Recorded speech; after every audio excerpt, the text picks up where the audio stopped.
Hello students, welcome to my channel. तो आज मैं आप सभी को इस वीडियो में चैप्टर नंबर 4 डिटर्मिनेंट्स की एक्सरसाइज 4.2 की इंट्रोडक्शन करवाने जा रही हूँ।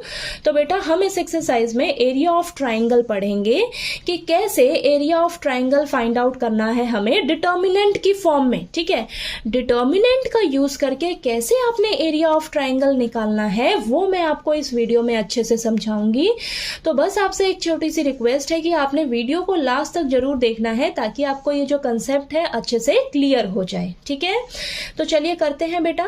तो हमने पिछली क्लासेस में पढ़ा है एरिया ऑफ ट्राइंगल। तो यहाँ पर मैंने वर्टिसेस लेट किए हैं x1 y1, x2 y2, x3 y3। ठीक है, यहाँ पर ये डायग्राम ड्रॉ किया है, ट्राइंगल बनाया है ABC, नेमिंग कर दी है और ये देखिए वर्टिसेस लिख दिए हैं इसके। ठीक है, तो हमारे पास देखिए एरिया ऑफ ट्राइंगल का फॉर्मूला क्या होता है। एरिया ऑफ ट्राइंगल का फॉर्मूला होता है हमारे पास, हमने ये पढ़ा है ना, क्या होता है 1/2 bracket x1 into y2 minus y3 plus x2 into y3 minus y1 plus x3 into y1 minus y2। ठीक है, तो ये फॉर्मूला हमने पिछली क्लासेस में पढ़ा है ना। ठीक है, अब इसे ही हम कैसे डिटर्मिनेंट की फॉर्म में एक्सप्रेस करेंगे आइए समझते हैं। तो देखिए एरिया ऑफ ट्राइंगल निकालने के लिए अगर आपको इसको डिटर्मिनेंट की फॉर्म में निकालना है तो कैसे निकालोगे इसको देखिए। सबसे पहले आप तो इसको एक्सप्रेस करना सीख लीजिए।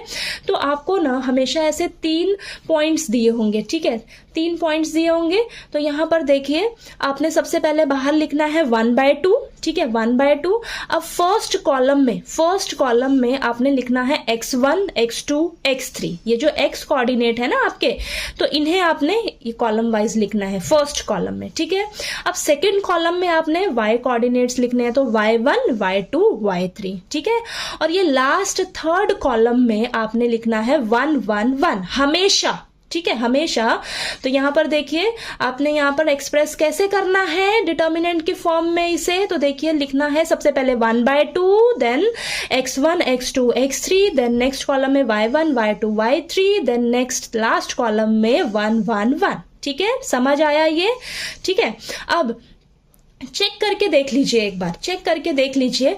अगर आप इसको एक्सपैंड करोगे ना बेटा, एक्सपैंड करोगे तो आपको वापस से यही फॉर्मूला मिलेगा। ठीक है, यानी कि इस फॉर्मूले को आपने एक्सप्रेस करके दिखाया है डिटर्मिनेंट की फॉर्म में। ठीक है, अब इस डिटर्मिनेंट की फॉर्म को यूज करके हम एरिया ऑफ ट्राइंगल निकाल सकते हैं। ठीक है, इस तरीके से ही आपको ये जो तीनों पॉइंट्स हमेशा दिए होंगे इस तरीके से पहले इस फॉर्म में लिखना है आपने, फिर आपने उसको एक्सपैंड करना है। ठीक है, तो आपके पास एरिया ऑफ ट्राइंगल निकल के आ जाएगा। तो एक बार चलिए यहां पर चेक कर लेते हैं हम, क्या हमने ये जो एक्सप्रेस किया है इसे डिटर्मिनेंट की फॉर्म में, क्या ये मेरा सही है बिल्कुल। ठीक है, क्या मुझे ये यही फॉर्मूला दे रहा है। ओके, तो चलिए चेक कर लेते हैं। तो हम इसे ना कॉलम 1 से एक्सपैंड करते हैं। ठीक है, कॉलम 1 से एक्सपैंड कर रही हूं मैं। तो देखिए 1/2 तो बाहर रहेगा। ठीक है, तो कॉलम 1 के एलिमेंट्स क्या है आपके पास, x1, x2, x3। तो इसी पे आप फोकस करिए। तो देखिए x1 बाहर रखिए।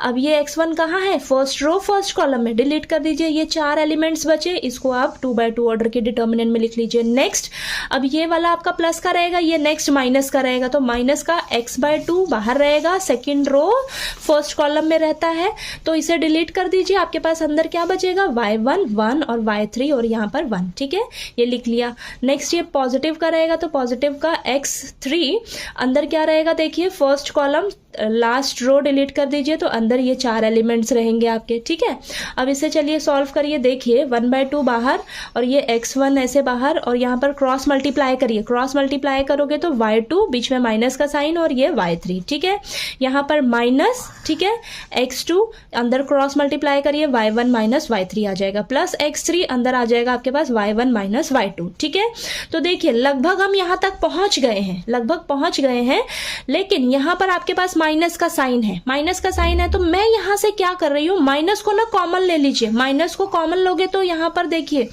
माइनस जब आप यहां से बाहर लेंगे ना बेटा, तो ये वाला पॉजिटिव हो जाएगा, ये वाला नेगेटिव हो जाएगा, और ये जब माइनस बाहर आएगा तो माइनस माइनस प्लस हो जाएगा। ठीक है, बाकी को आप एज इट इज रखिए, माइनस माइनस प्लस हो जाएगा, तो प्लस का x2 और ये y3 पॉजिटिव, इसको पहले लिख लीजिए, y1 नेगेटिव का हो जाएगा तो माइनस y1। तो देखिए सेम आपके पास यही फॉर्मूला आ गया। सेम फॉर्मूला यही बन गया ना आपका। यानी कि हम इस एरिया ऑफ ट्राइंगल के फॉर्मूले को इस तरीके से डिटर्मिनेंट की फॉर्म में एक्सप्रेस करते हैं। ठीक है, तो चलिए इसी पे बेस्ड आपके सारे क्वेश्चंस होंगे। ठीक है, इसी पे सारे बेस्ड आपके क्वेश्चंस होंगे, तो आपने इसको अच्छे से दिमाग में बैठा लेना है कि कैसे हमें एरिया ऑफ ट्राइंगल के फॉर्मूले को इस डिटर्मिनेंट की फॉर्म में एक्सप्रेस करना है। ठीक है, तो आपको ये जो तीनों वर्टिसेस दिए होंगे ना, तो आपने एक्स कोऑर्डिनेट को फर्स्ट कॉलम में लिखना है, वाई कोऑर्डिनेट को सेकंड कॉलम में लिखना है, और लास्ट कॉलम में 1 1 1 लिखना है, और बाहर 1/2 लिखना मत भूलना। ठीक है, समझ आया? ये चीज समझ आई? ठीक है, अब नेक्स्ट पेज पे चलिए करते हैं। आपने ना एरिया ऑफ ट्राइंगल में 3 बातों का हमेशा ध्यान रखना है। चलिए मैं समझा देती हूँ आपको।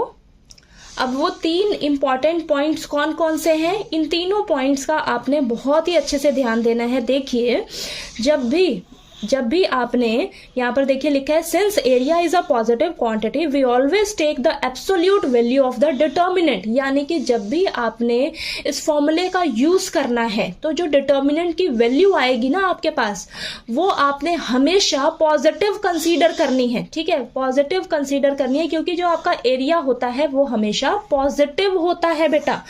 एरिया हमेशा पॉजिटिव होता है, तो अगर आपकी डिटर्मिनेंट की वैल्यू नेगेटिव भी आ जाए ना, तो आपने उसको पॉजिटिव में ही कंसीडर करनी है। ठीक है, आपने पॉजिटिव वैल्यू लेनी है डिटर्मिनेंट की। क्यों?